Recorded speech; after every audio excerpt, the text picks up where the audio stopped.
अब्बू शबी का तो कोई कसूर नहीं था, लेकिन अम्मी ने खामखा उसे भी बातें सुनाई हैं। हाँ, कसूरवार तो सिर्फ मैं हूँ, सारे जुर्म मेरे हैं। फांसी लगा दो मुझे। अब एक लड़का मेरी बेटी को तंग कर रहा है तो मैं क्या करूंगी? हाथ पे हाथ रख के बैठ जाऊं? आपको निदा ने क्या कहा है कि आदिल उसे तंग करता है? ये क्या बताएगी? खुद मैंने बातें सुनी है। और शकील, मैं आपको बता रही हूँ, उस लड़के के इरादे सही नहीं है। अम्मी आदिल के बारे में कोई गलत बात मत करें। तुम्हें तो मैं रुको तुम।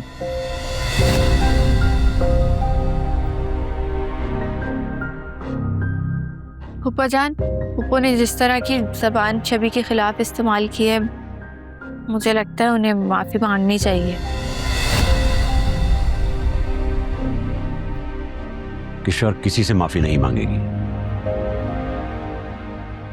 मुझे लगता है इस बार किशोर गलत नहीं है।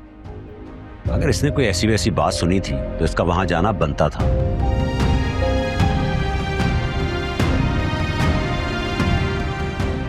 इस बार मैं किशोर के साथ हूं।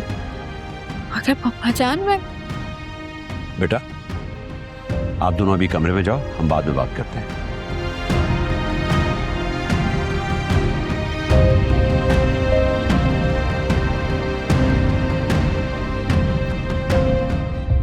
ये क्या कर रही थी तुम?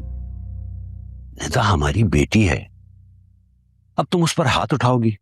क्या हो गया है किशोर तुम्हें? जब बच्चे बागी हो जाते हैं ना तो ऐसा करना पड़ता है। निदा ऐसी नहीं है और ये बात तुम अच्छी तरह से जानती हो। गलत बात मत करो। अच्छा चलो आओ, मुझे तुमसे जरूरी बात करनी है। हाँ, मुझे भी जरूरी बात करनी है। वो निदा के लिए ना मुझे 2 बड़े अच्छे रिश्ते मिले। अच्छा चलो तो। वो एक लड़का है, खाते पीते खानदान का लड़का है। मुझे तो लगता है हमें उसको एक नजर देख लेना चाहिए। क्या कहते हैं? शकील, शकील, शकील, आप क्या कर रहे हैं? दरवाजा नहीं आप बंद कर सकते? शकील, मैं कह रही हूँ दरवाजा खोले, वरना मुझसे बुरा कोई नहीं होगा।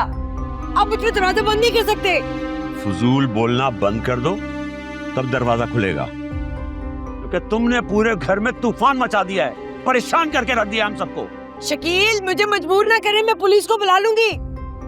दरवाजा खोले। मैं कसम खा रही हूँ, मैं रिश्ते का भी नहीं सोचूंगी, बहुत बुरा होगा। फूफा जान, क्या कर रही हैं आप? तो क्या करता? देख नहीं रही उसकी मनमानियां किस तरह बढ़ती जा रही हैं और उसका नुकसान अब लोगों को हो रहा है। 2-4 दिन अंदर रहेगी तो शायद अकल ठिकाने पे आ जाए। लेकिन फूफा जान, ये ठीक नहीं है, इससे तो घर का माहौल खराब होगा।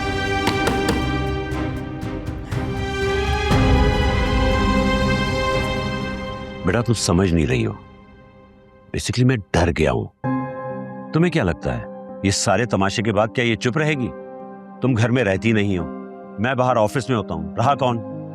निदा और किश्वर। अब इसने हमारे पीछे किसी के साथ निदा का निकाह पड़वा दिया तो कौन जिम्मेदार होगा? फूफा जान, अब ऐसी बात भी नहीं है। माना कि पप्पू ने जो किया है वो गलत किया है, लेकिन वो निदा के लिए गलत नहीं सोच सकती हैं। यानी तुम सारा तमाशा देखने के बावजूद उसका साथ दे रही हो? भूल गई उसने तुम्हारे साथ क्या क्या किया है? मैं कुछ नहीं बोली हूँ पप्पा जान, लेकिन कहते हैं ना, खून के रिश्तों का भी एक सच होता है। किसी के रवैये, किसी की बात से ये मिट नहीं सकते हैं। आप प्लीज पप्पू को बाहर निकालें। नहीं बेटा, इस बार ये जरूरी है। 2-4 दिन कमरे में रहेगी, जब अक्ल आ जाएगी फिर देखेंगे। तुम लोग टेंशन मत लो, इस मामले को मैं खुद देख लूंगा। अच्छा, मैंने कहा ना बेटा, इस मामले को मैं खुद देख लूंगा। तुम लोग जाओ, कुछ खाओ।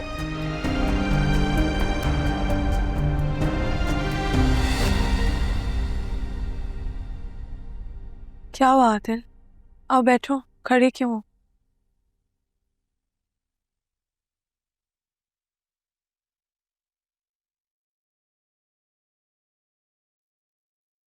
शबी, नीचे जो कुछ भी हुआ तुम उसके लिए मुझे माफ कर सकती हो? आदिल, तुम क्यों माफी मांग रहे हो? सारी गलती तो मेरी है, इसलिए तो तुम सबको इतना कुछ सुनना पड़ा है। सब कसूर मेरा ही है। शबी, ऐसा नहीं है। ऐसा ही है आदिल। हम लड़कियां ये भूल जाती हैं कि हमारी छोटी से छोटी गलती भी एक गुनाह बन सकती है, और ये मुआशरा हमें कभी माफ नहीं करता, बल्कि हमारे इर्द गिर्द जितने लोग होते हैं उसको भी इस चीज की सजा भुगतनी पड़ती है। और इसकी सजा खानदान की हर लड़की को मिलती है, जैसे आज हुआ। और इस सब में तुम्हारी मोहब्बत भी तो डैमेज हो गई। ये तो पहले से ही एक्सपेक्टेड था कि इन दोनों घरानों का रिएक्शन आएगा, लेकिन इस तरह आएगा ये मैंने नहीं सोचा था। पर आदिल आगे क्या होगा? तुम और निदा एक कैसे होगे? ये जो दीवार तुम दोनों के बीच में बन गई है, इसको किस तरह गिराओगे तुम? अगर प्रॉब्लम सिर्फ मॉम की तरफ से होता तो हम कुछ ना कुछ सॉर्ट आउट कर लेते, लेकिन ईश्वर आंटी भी तो अग्री नहीं कर रही। ये सब सॉल्व कैसे होगा? पता नहीं, तो ये भी नहीं जानता इस वक्त निदा किस हाल में है। उसकी फिक्र मत करो, एनी है ना उसके साथ। तुम सिर्फ अपने महाज पे फोकस करो।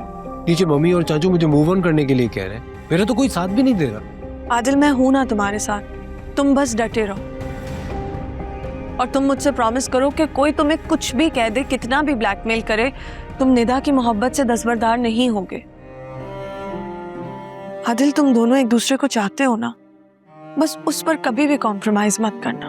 तुम्हें क्या लगता है मैं निदा को छोड़ दूंगा?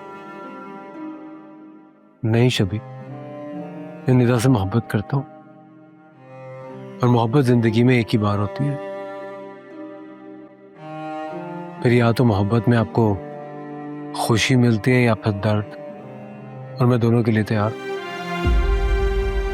शबी, मैं वादा करता हूं मैं पीछे नहीं हटूंगा, और अगर निदा पीछे हट गई मैं फिर भी उसका इंतजार करूंगा। अब लग रहा है कि आदिल वाकई मैच्योर हो गया है। तुम्हें मैं इमेच्योर लग रहा था? टेंशन मत लो, इंशाल्लाह सब सही हो जाएगा। You're right. रो क्यों रही हो? नहीं तो मैं कहाँ रो रही हूँ? इधर देखो मेरी तरफ।